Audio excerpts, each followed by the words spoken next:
पार्थाय प्रतिबोधितं भगवता नारायणेन स्वयं व्यासेन ग्रथितं पुराणमुनिना मध्ये महाभारतम् अद्वैतामृतवर्षिणीं भगवतीम् अष्टादशाध्यायिनीम् अम्बा त्वामनुसन्दधामि भगवद्गीते भवद्वेषिणी भीष्मद्रोणतटा जयद्रथजला गान्धारनीलोत्पला शल्यग्राहवती कृपेण वहनी कर्णेन वेलाकुला अश्वत्थामविकर्णघोरमकरा दुर्योधनावर्तिनी सोत्तीर्णा खलु पाण्डवैः रणनदी कैवर्तके केशवे. భగవద్గీతలో కృష్ణ పరమాత్మ అర్జునునకు మోక్ష సన్యాస యోగాన్ని గురించి నిరూపిస్తున్నారు. వారు అర్జునును ఉద్దేశించి అర్జునునకు సంభవించినటువంటి శోకమోహాలు పోవటం కొరకు, మళ్ళీ తిరిగి యథాప్రకారంగా స్వధర్మంతో తను ప్రవర్తించడం కొరకు అనేక విధములుగా అనేక ఉపనిషత్ సారాంశాన్ని అంతటిని కూడాను వారికి ఉపదేశం చేస్తున్నారు. ఒకవేళ ఎంత చెప్పినా కూడా తను అనుకున్నది, నేను చేయవలసింది నేను చేద్దాం అనుకున్నది నా విషయం కరెక్టు అనే ఒక అభిప్రాయం అతనికి ఉండవచ్చు. లోకంలో కూడా మనుష్యుల్ని మనం ఏమీ చేయలేం. వాళ్ళు ఎంత అనుకుంటే అంతే అలాగే వ్యవహరిస్తూ ఉంటారు. మనం చెప్పినా కూడా వాళ్ళు దాన్ని పెద్దగా పట్టించుకోరు. అలాగే అంటారు, వాళ్ళ పని వాళ్ళు చూసుకుంటారు అని లోకంలో ఒక రీతి ఉంది. ఒకవేళ ఏదైనా నువ్వు కూడా అదే విధానంలో కర్మ ఆచరణ అంత ప్రశస్తం కాదు అనే అభిప్రాయాన్ని మనస్సులో ఒకవేళ ఉన్నట్లయితే, నువ్వు ఈ 18వ అధ్యాయ ప్రారంభంలో త్యాజ్యం దోషవదిచ్చేకే కర్మప్రాహుర్మనీషిణ అని ఒక మతం, కర్మ దోషభూయిష్టమైనటువంటిది, దాంట్లో అహంకార మమకారాలు కామక్రోధాదులు సంకల్పం దగ్గర నుంచి కోరికలు ఉంటూ ఉంటాయి కాబట్టి ఇది ప్రశస్తం కాదు అని కొంతమంది అన్నారు. అది ఎవరో కొంతమంది చెప్పుకున్న మాట కానీ అది సిద్ధాంతం ఏం కాదు. కానీ వాళ్ళు చెప్పినటువంటి త్యాజ్యం దోషవదిచ్చేకి కర్మప్రాహుర్మనీషిణ అనే వాక్యం అది నిషిద్ధ కర్మకి సంబంధించినటువంటి విషయం కానీ విహిత కర్మల గురించినటువంటి మాట కాదు. అది నిషిద్ధ కర్మలు ఎప్పటికైనా విడిచిపెట్టదగినవే అనే అర్థం చేసుకోవాలి. కానీ నువ్వు ఆ వివేకాన్ని కూడా లేక పాండిత్య అహంకారం చేత వేదాలు చెబుతున్నటువంటి విజ్ఞానాన్ని కూడాను కాదని, ఏమని చెబుతున్నాయి వేదాలు? ఏ యుధ్యంతే ప్రధనేషు శూరాసో ఏతనుచ్చజ అని స్వయంగా శూరులైనటువంటి వాళ్ళు క్షత్రియులు యుద్ధంలో వాళ్ళు జయాపజయాల గురించి చూసుకుంటూ ఉంటారు అనే మాట మంత్రాల్లో కనపడుతోంది. అలాంటి వేదోక్తమైనటువంటి ధర్మాన్ని పరిత్యజించి ఎవరో అవైదికమైనటువంటి వాళ్ళు కర్మ దోషభూయిష్టమైనటువంటిది అని ఏదో చెబితే దాని యందే నీవు మనస్సు గట్టిగా పెట్టుకుని అదే నా నిర్ణయం అని ఒకవేళ అలాంటి భావాన్ని నువ్వు దృఢంగా చెప్పుకునేటట్టయితే నువ్వు అనుకున్నటువంటి నిర్ణయం అది వ్యర్థమైపోతుంది, ఏమీ జరగదని నేను చెబుతున్నాను అన్నారు పరమాత్మ. నువ్వు నేను చెప్పిన దాన్ని అతిక్రమించి విడిగా ఎవరో చెప్పినటువంటి సిద్ధాంతాన్ని, అవైదిక సిద్ధాంతాన్ని అవలంబించడం అనేటటువంటిది చాలా పొరపాటు. అటువంటి పరిస్థితుల్లో ఏం జరుగుతుందో కూడా చెబుతాను విను. మిథ్యైష వ్యవసాయస్తే ప్రకృతిస్వాన్నియోక్షితి. నువ్వు అనుకున్నటువంటి నిర్ణయం వ్యర్థమైపోతుంది. అది ఆ తర్వాత నీ ప్రకృతి ఉంది చూసావా, అంటే అనేక జన్మల నుంచి నువ్వు క్షత్రుడిగా జన్మించి ఉండవచ్చు, అథవా ఈ జన్మలో నీకు క్షత్రుడిగా జన్మించావు, శౌర్యం, ధైర్యం, పరాక్రమం అనేటటువంటి గుణాలు నీలో ఎప్పుడు కూడా ఉంటూనే ఉంటాయి. సహజం అది. ఆ జన్మలో అలాంటి లక్షణాలు ఉంటాయండి. రజోగుణ ప్రధానమైనటువంటి ప్రకృతి అది. రజోగుణం లేనిదే యుద్ధంలోకి ఎలా పెడతాడండి? మరీ సాత్వికుడిలా కూర్చుంటే ముక్కు మూసుకుని ఎక్కడైనా జపం చేసి కూర్చోవాలంతే. యుద్ధంలోకి వెళ్ళాలి అంటే రజోగుణం అదే తీసుకెడుతుంది. అది క్షత్రియ స్వభావం. అటువంటి నీ ప్రకృతి ఉంది చూసావా? అది నిన్ను అనుకోకుండా ఎంత నువ్వు యుద్ధం చేయొద్దు అని అనుకున్నా నీకది కుదరనివ్వక అది నేనేం చేస్తుందంటే గాంధీవం నీకు అందించి రణరంగంలోకి తనంతట తను తీసుకెడుతుంది. నువ్వు యుద్ధం చేస్తావు. ప్రకృతిస్వాన్ని యోక్ష్యతి చెబుతున్నాను నేను. నీ ప్రకృతి, నీ స్వభావం అది నిన్ను అప్పుడు నువ్వు ఆ ప్రకృతికి దాసుడు అయిపోతావు. నిన్ను యుద్ధంలోకి తీసుకెళ్ళి నీ చేత యుద్ధం చేయిస్తుందన్నమాట. కనుక నా మాటలు జాగ్రత్తగా ఆలోచించు. అంతేగాని నీకు తోచినట్టుగా నువ్వు మాత్రం వ్యవహరించొద్దు అని పరమాత్మ అర్జునుని హెచ్చరిస్తున్నారు. తరువాత మాట్లాడుతూ కూడానన్నారు, స్వభావజేన కౌంతేయ నిబద్ధస్వేన కర్మణ కర్తున్నేచ్ఛసి యన్మోహాత్ కరిష్యస్య వశోపితతు. పార్థ, స్వభావజేన కౌంతేయ, నీ జన్మాంతర పుణ్య విశేషం వలన సహజంగా ఎవరైనా జన్మాంతర సంస్కారాలు కూడాను ఈ జన్మలో వాళ్ళకి సహకరిస్తూ ఉంటాయి. వాళ్ళు ఆ సంస్కారాలు తదనుగుణంగా వాళ్ళు వ్యవహరిస్తూ ఉంటారు. ఆ సంస్కారములు ప్రవృత్తి కానీ నివృత్తి కానీ, ప్రవృత్తి మార్గం అంటే కర్మ మార్గం, నివృత్తి మార్గం అంటే వేదాంత మార్గం, ఇదేమో మోక్ష మార్గం. సుఖం కానీ దుఃఖం కానీ ఇలాంటివి ఏవైతే ఉంటాయో నీకు శౌర్య వీర్య పరాక్రమాలన్నీ కూడా నీ క్షాత్ర స్వభావం నీ దగ్గర ఉన్నాయి. అందువలన అటువంటి గుణాలతో నువ్వు కూడుకుని ఉంటావు. స్వభావజేన, నీ స్వభావం అసలు అది. మానమంటే నువ్వు మానలేవు. అందువలన అటువంటి దాని చేత నువ్వు నిబద్ధుడివై దానికి కట్టుబడి అని అర్థం. అంటే దాన్ని అతిక్రమించలేక జన్మతః సిద్ధమైనటువంటి ధర్మం యుద్ధం చేయడం అనేటటువంటిది మీ గుణం. అది దానికి నువ్వు కట్టుబడిపోతావయ్యా.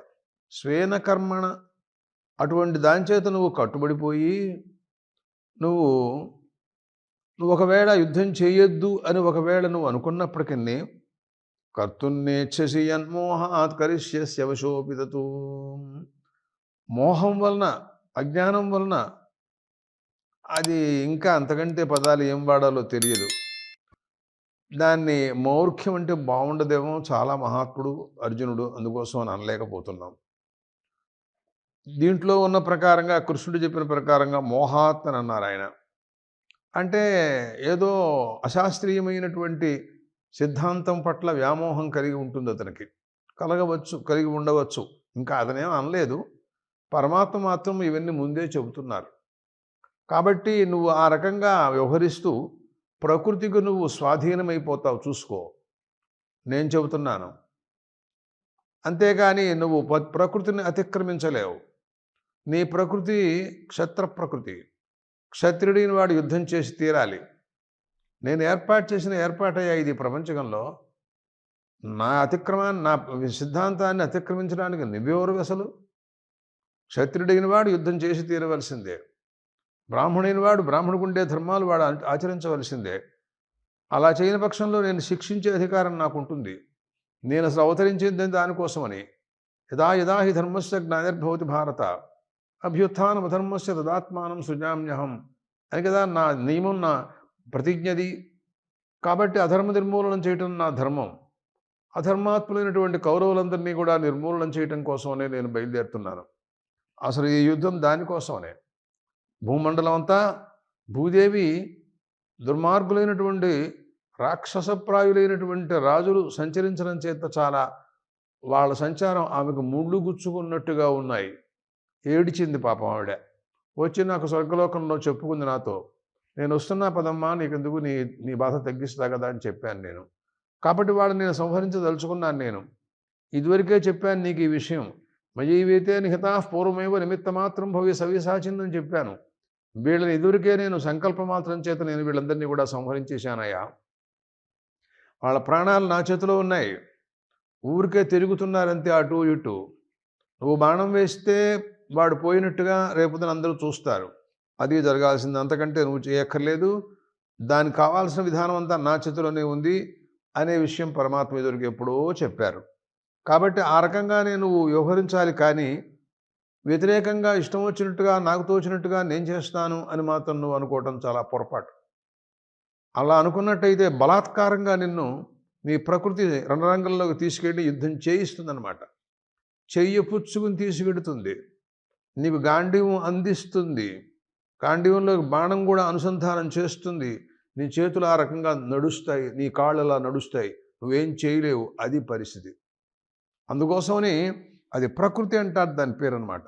మానవుడైన వాడు ఒక్కొక్క ప్రకృతి గల మనిషి ఆ ప్రకారంగానే నడుస్తాడు. కానీ ప్రకృతికి ఎదురీత అనేటటువంటిది ఎవరికీ సాధ్యం కాదు కదా ఈ జగత్తులోనూ.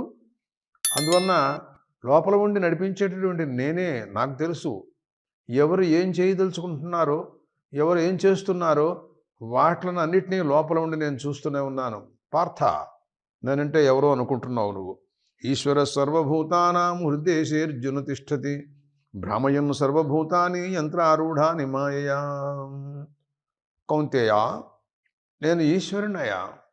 సమస్త ప్రాణివర్గం యొక్క అంతరాత్మలో నేనుండి వాళ్ళందరినీ కూడా నడిపిస్తున్నటువంటి వాడిని నేనే. వారు ఏం చేస్తున్నారో, ఏం చేయదలుచుకుంటున్నారో, వాళ్ళ సంకల్పాలు ఏమిటో, వాళ్ళ ఆచరణ ఏమిటో అవన్నీ నాకు తెలుస్తాయి. కాబట్టి లోపల ఉండి ప్రేరణ చేసేటటువంటి వాడిని నేనే కదా. నేను ఈశనశీల, అందరినీ నియమించేటటువంటి వాడినయ్యా. నువ్వేమో అర్జున అని సంబోధించాడు ఆయన. అర్జున అంటే శుద్ధమైనటువంటి ఆత్మ, అంతఃకరణ, మనస్సు, పరిశుద్ధమైనటువంటి మనస్సు కలవాడివి నీవు. లేకపోతే పరమాత్మకి ఆయన శిష్యుడుగాను ఆయనతో పాటు ఎందుకుంటాడండి? ఎంత ఉదాత్తమైనటువంటి వ్యక్తి కాకపోతే అర్జునుడు పరమాత్మతో కలిసిమెలిసి తిరుగుతారా? చివరి శ్లోకం భగవద్గీతలో చివరి శ్లోకం, ఎత్ర యోగేశ్వర కృష్ణ ఎత్ర పార్థో ధనుర్ధర తత్ర శ్రీ విజయో భూతిర్ధ్రువాని తిర్మమ అన్నారు. అందువలన పరమాత్మ ఎక్కడుంటే అక్కడల్లా అర్జునుడు ఉంటాడు. వాళ్ళిద్దరూ ఎక్కడుంటే అక్కడ ధర్మము, ఐశ్వర్యము, మొత్తం సర్వం, రాజ్యాలన్నీ కూడా వాడి చేతిలో ఉంటాయి అంతే. అలాంటి వ్యక్తులు వాళ్ళిద్దరూ కూడాను. కాబట్టి ఇప్పుడు ఈ రణరంగం అంతా కూడాను నేనే దీన్ని నడిపిస్తున్నానయ్యా. నీకు దీంట్లో ఊరికే సంబంధాన్ని కల్పిస్తున్నా. ఊరికే అక్కడ కూర్చో, నువ్వు ఈ గాంధీవం ధరించు, బాణం వేయి. ఆ బాణం వెళ్ళి వాళ్ళకి తగులుతుంది, వాళ్ళు పోతారు. అర్జునుడు వీళ్ళందరినీ సంహరించాడని కీర్తి నీకు రావాలి. అదిగో అది నేను అనుకున్నది అనమాట. అది నీకు ఆ కీర్తి రప్పించడం కోసం అని చేసిన ప్రయత్నం స్మాయిది అని పరమాత్మ అంటున్నారు. పైగా అన్నారు, ఈశ్వర సర్వభూతానాం హృదయేర్జున తిష్టతి. అర్జున, సర్వభూతముల యొక్క హృదయాలలో నేనే ఉంటున్నానయ్యా, ఈశ్వరుడు. అయితే ఆయన అందరినీ కూడాను, మిమ్మల్ని నేను అందరినీ కూడా నడిపిస్తున్నాను నేనుండి, లోపల ఉండి. భ్రామయన్ అనమాట ఆయన. భ్రామయన్ అంటే వాళ్ళందరినీ కూడాను ఎట్లా నడిపిస్తున్నాడండి? దీనికో దృష్టాంతం చెప్పారు ఆయన. యంత్రారూఢాని మాయ అన్నారు ఒక మాట. మనకి ఒక ఆట బొమ్మలు ఆడుకునే పిల్లల దగ్గర కొయ్యవో లేకపోతే కొన్ని ప్లాస్టిక్ ఏవో కొన్ని ఉంటాయి. వాళ్ళు ఇలా ఊగుతూ ఉంటే అవి కూడా ఊగుతూ ఉంటాయి. వాళ్ళు ఊపుతారు దాన్ని. వాళ్ళు ఊపితే అది కూడా ఊగుతూ ఉంటుంది. లేకపోతే పార్కుల దగ్గరికి పెడుతూ ఉంటారు పిల్లలు. అక్కడ కూర్చుంటారు తొట్టల్లో, దాంట్లో వాడు పక్కవాడు తిప్పుతూ ఉంటాడు. ఆ తిప్పుతుంటే వీళ్ళంతా గిరగిరా తిరుగుతూ ఉంటారు. అదంతా ఎలా జరుగుతుందో అలాగా ఈ జగత్తునంతటినీ కూడా నేనే ఉండి లోపల నడిపిస్తున్నానయ్యా, తిప్పుతున్నా అన్నారు పాపం ఆయన. ఆయన స్వయంగా చెప్పిన మాటలు అన్నమాట. ఇది భ్రామయన్ సంబంధం అంటే మాయ చేతని ఇదంతా నడిపిస్తున్నానయ్యా, మాయా ప్రభావం చేత. మళ్ళీ ఇక్కడ దాని అంతటినీ నేను నడిపిస్తున్నాను అని అన్నట్టయితే మళ్ళీ చికాకు. ఎందుకంటే ఆయన నడిపించినట్టు మరి చేస్తున్నట్టు ఆయన ఇలాంటి మాటలు మాట్లాడితే ఆయనకి కర్తృత్వం వచ్చి కూర్చుంటుంది. అందుకోసమనే నకర్తృత్వం నకర్మాణి లోకస్య సృజతి ప్రభు నకర్మఫల సంయోగం స్వభావస్తు ప్రవర్తతే అనే గీతాశ్లోకంలో పరమాత్మ నాకు ఎటువంటి కర్తృత్వం కానీ కార్యతత్వం కానీ ఏమీ లేదని చెప్పుకున్నారు పరమాత్మ. అటువంటి పరిస్థితిలో మళ్ళీ ఇక్కడికి వచ్చి నేను వీళ్ళందరినీ నడిపిస్తున్నాను అని మాత్రం ఎట్లా చెబుతానయ్యా? అలా చెప్పకూడదు కదా. అందుకోసమని నేను అక్కడ ఉంటే చాలు అవన్నీ ఇలా నడుస్తూ ఉంటాయని దానికి అర్థం అనమాట. వాటన్నిటిని కూడాను నడుపుతున్న వాడిని అలా నడుస్తున్నాయి. ఆ రకంగా నువ్వు కూడా అలాగే నడుస్తావయ్యా అని చెప్పారు. తమేవ శరణం గచ్చ సర్వభావేన భారత తత్ప్రసాదాత్ పరాం శాంతిం స్థానం ప్రాప్స్యసి శాశ్వతం. అర్జున, నీకు ఉత్తమమైనటువంటి మార్గాన్ని చూపిస్తున్నా విను. నువ్వు ఏం చేస్తావంటే, ఏ పరమాత్మ అందరూ హృదయాంతరాళల్లో ఉండి నడిపిస్తున్నాడో, ఇందాక చెప్పానుగా, ఈశ్వర సర్వభూతానాం హృద్దేశే అర్జున తిష్టతి అని చెప్పానే, ఆ పరమాత్మని శరణు వేడు. నీవే శరణ్యం, నాకు మరొకరు దిక్కు లేరు, నిన్నే నేను వేడుకుంటున్నాను అని అడుగు. అట్లా అడగవలసిందే. అలా అడిగినప్పుడు నిన్ను అనుగ్రహిస్తాడు పరమాత్మ. రామావతారంలో రాముడు ఆయన సకృదేవ ప్రపన్నాయ తవాస్మీతి చయాచతే అభయం సర్వభూతేభ్యో దదామ్య తద్వ్రతం మమ అని అన్నారు. ఆయన అన్నారు, నా దగ్గరకు వచ్చి ఎవరైనా నేను శరణు వేడుతున్నాను, నాకు మీరు దిక్కు అని కనుక కోరినట్లయితే తప్పకుండా నేను అభయమిచ్చి తీరుతాను అని పరమాత్మ అంగీకరించారు. అటువంటిది ఎవరైనా సరే అన్నారు, పశువు కానీ, పక్షి కానీ, మనుష్యుడు కానీ, రాక్షసుడు కానీ, దేవత కానీ, ఎవరైనా సరే అలాంటి వారందరికీ అభయం ఇవ్వడం కోసం నేను కూర్చున్నానని ఉదారమైనటువంటి మాట అన్నమాట. ఎంత ఉదారంగా మాట్లాడారు పరమాత్మ. మళ్ళీ కానీ దాన్ని పొందేవాళ్ళు పొందకపోతే వాళ్ళ దురదృష్టం. దానికి మనం ఏం చేయలేం. చెప్పడం వరకు చేస్తాం కానీ ముందుకు తొయ్యలేం కదా. మాట చెబుతాం, వాడినంతట వాడు కూడా ప్రవర్తించాలి. మన మాట సహాయంగా ఉంటుంది. అంతేగాని అంతా నువ్వే చూడంటే అది సాధ్యమయ్యే పని కాదు. దానివల్ల ప్రయోజనం కూడా ఉండదు తర్వాత. కాబట్టి ఏ పరమాత్మ ఈ రకంగా జగత్తులను అంతటినీ కూడా నడిపిస్తున్నాడో, తమేవ శరణం గచ్చ సర్వభావేన భారత. భారత భాయాం ఆత్మవిద్యాయాం రత ఇది భారత. ఆత్మవిద్యలో రమించేవాడివి కదా నువ్వు. అటువంటి వాడు కాబట్టి నేను భారత అన్నాను నేను. ఈ పరమాత్మ ఈ జగత్తంతా కూడాను ఏ రకంగా ఉంది అంటే ఆత్మభావేన భారత అన్నారు కదా. నారాయణయే వేదం సర్వం జగత్ అనేటటువంటి సిద్ధాంతం అయ్యా. ఆ రకంగా నువ్వు పరమేశ్వర బుద్ధితో సర్వాత్మానం సర్వేశ్వరం శరణం గచ్చ, సర్వవిధముల పరమాత్మని శరణు వేడు. అంటే మళ్ళీ ఆ శరణు వేడిన తర్వాత మళ్ళీ కొంతకాలం అయిన తర్వాత మర్చిపోయినాను, అప్పుడు ఆ రోజుల్లో అక్కడ అనుకున్నానండి, తర్వాత కుదరలేదండి అని ఇలాంటి పిచ్చి పిచ్చి కబుర్లు చెప్పడానికి వీల్లేదు సుమా. ఆయన సర్వవిధములా ఆయన నువ్వు శరణు వేడు. ఆయన శరణు వేడిన తర్వాత మళ్ళీ మరొక వ్యక్తి దగ్గరికి వెళ్ళవలసినటువంటి అవసరం లేదయ్యా. నీవు ఎలా మాట్లాడతారంటే, సంసార సాగరే మగ్నం మాముద్ధర జగత్ప్రభో అని ఈ రకంగా నువ్వు ప్రార్థించు. ఈ సంసారం కూపంలో, అజ్ఞానంలో, కామక్రోధాదులతో, లోభమోహాదులతో, ఇవన్నీ కూడాను ఉంది వాటితో పడి నేను కొట్టుకుంటున్నాను. నేను దీంట్లోంచి ఎప్పటికీ బయట పెడతానో నాకు తెలియదే.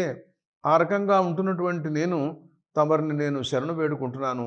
నన్ను ఈ కష్టం నుండి, ఈ ఆపత్తు నుండి మీరు రక్షించవలసిందిగా మిమ్మల్ని ప్రాధేయపడుతున్నాను అని ఈ రకంగా నువ్వు ప్రార్థించు.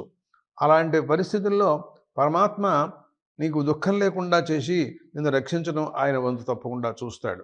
అదే విషయాన్ని రామాయణంలో రాముడు కూడా అన్నారు.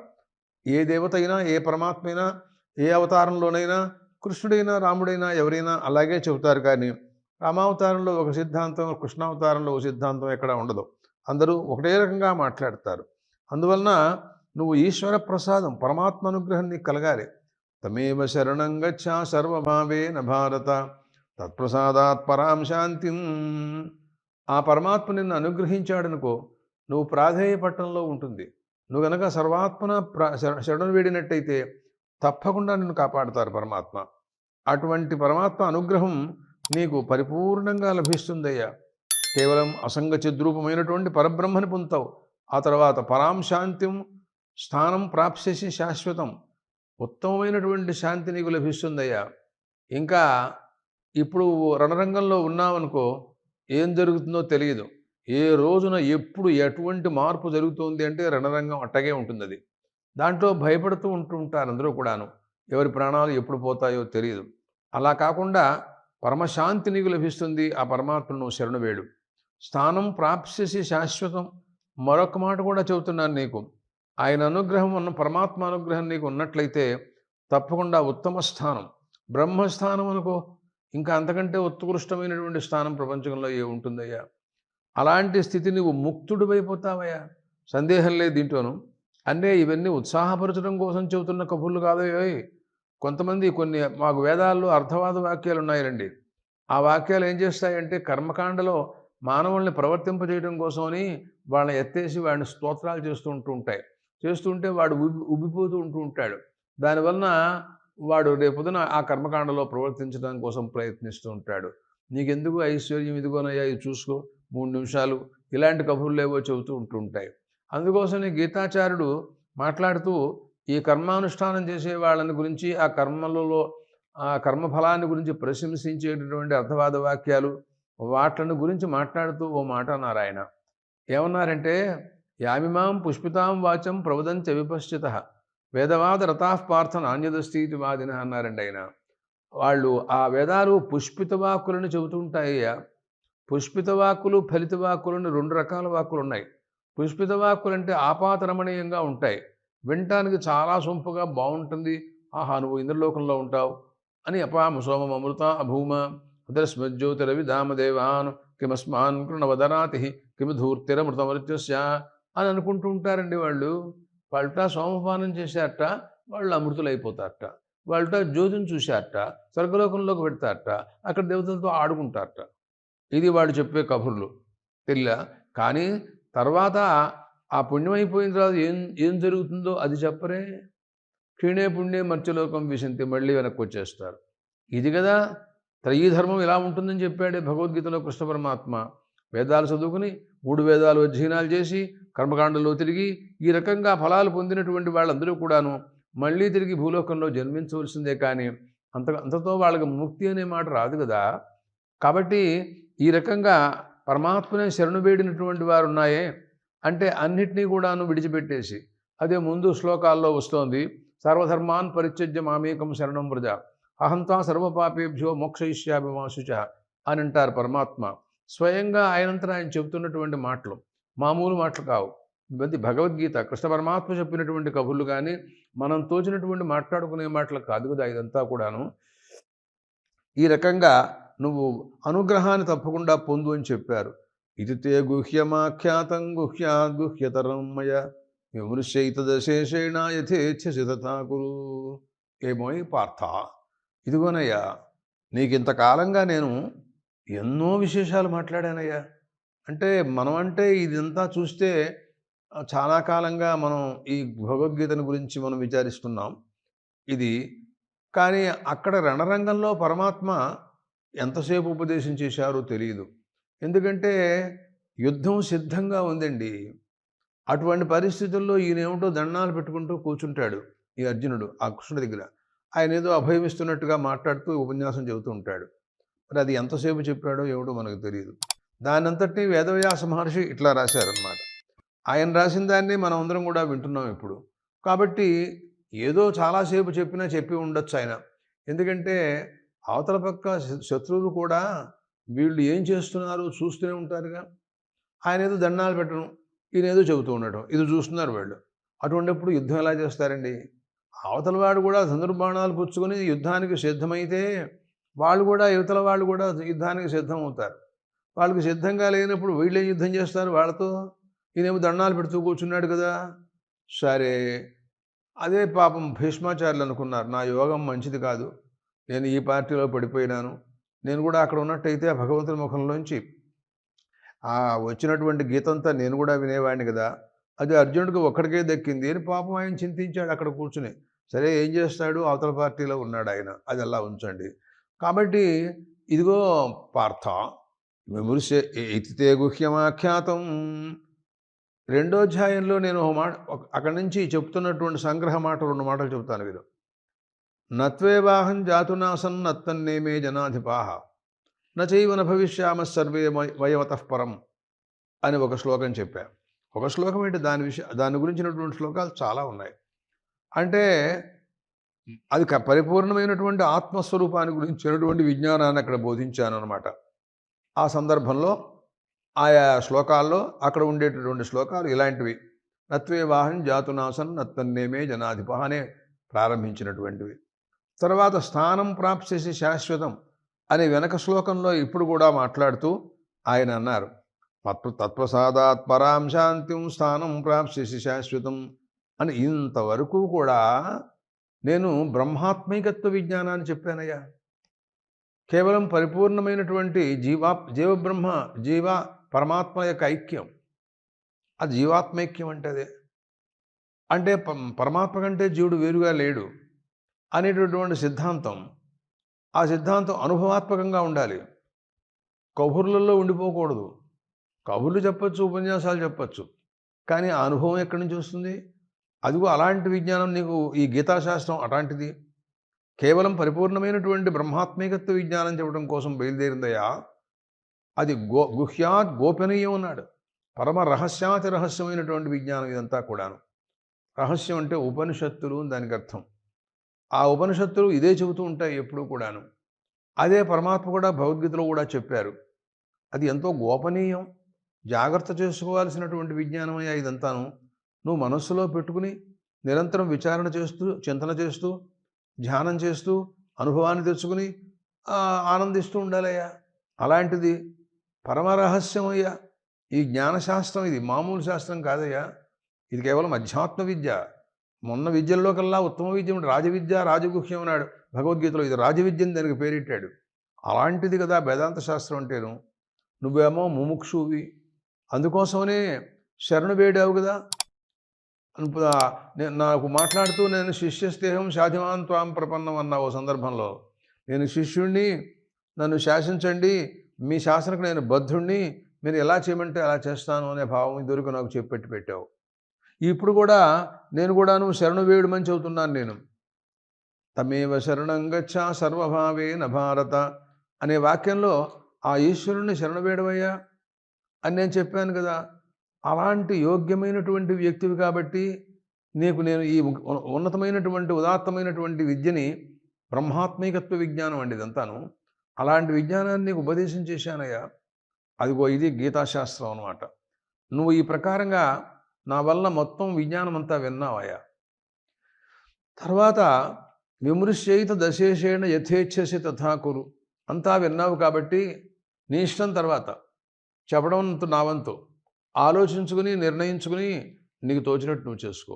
సహజంగా లోకంలో కూడా ఎవరైనా వచ్చి ఏదైనా అడిగితే మనం కూడా ఏమో నాకు తోచిన మాటలు నేను చెప్పాను, నీకు బాగుంటే చూసుకో, లేదంటే మరో రకంగా మార్చుకో, మాకేం తెలియదు అని అంటాంగా మనం. అలాంటిది కాకుండా ఇది గోప్యాతి గోప్యమైనటువంటి రహస్యం, రహస్యాతి రహస్యమైనటువంటి విజ్ఞానం. అటువంటి ఆత్మవిజ్ఞానాన్ని నీకు నేను చెప్పాను. ఈ సమ్యక్ ఆలోచ్య నేను చెప్పాను అని నువ్వు చేయొద్దు. నేను చెప్పడం వంతు నా వంతు. నువ్వు మేధావంతుడివి, విజ్ఞానవంతుడివి, బుద్ధి ఉంది, నేను చెప్పాను కాబట్టి ఆలోచించుమన్నారు ఆయన. సమ్యక్ ఆలోచ్య విమృశ్య అన్నారు ఆయన. విమృశ్య ఏత దశేషేణ యథేచ్ఛసి తథాకురు. సమగ్రంగా ఎక్కడి నుంచి నత్వేవాహం జాతు నాసం తత్వన్నే మే జనాధిపాహ అశోచ్యానన్ను శోచ్యస్వం ప్రజ్ఞావాదాముష్టి భాషతే గతాసూన గతాసూముష్టి నాను శోచంతి పండిత. అక్కడి నుండి ఇంతవరకు అధ్యాత్మ విద్యని పరిపూర్ణంగా నీకు బోధించాను నేను. ఆలోచించుకో, పరిపూర్ణమైనటువంటి ఆలోచన చేయి, దాని ప్రకారంగా నిర్ణయం తీసుకో. నీకు ఎలా బుద్ధి పుడితే అలా చెయ్యి. యుద్ధం చేయాలనుకుంటే యుద్ధం చేయి, లేదంటే వెనక్కి వెళ్ళిపో, నీ ఇష్టం అని ఈ రకంగా చెప్పి వదిలిపెట్టారండి. కానీ నేను చెప్పాను నువ్వు చేయమోక, నేను చెప్పిన ఉపపత్తులన్నీ విను, దీని మీద నిర్ణయం నీది. నువ్వు బుద్ధిమంతుడు, మేధాశక్తి ఉంది నీకు, కాబట్టి నువ్వు చేయవలసింది. కానీ పరమాత్మ ఈ రకంగా మాట్లాడారు. తర్వాత ఇంకా విశేషాలు మాట్లాడతారు.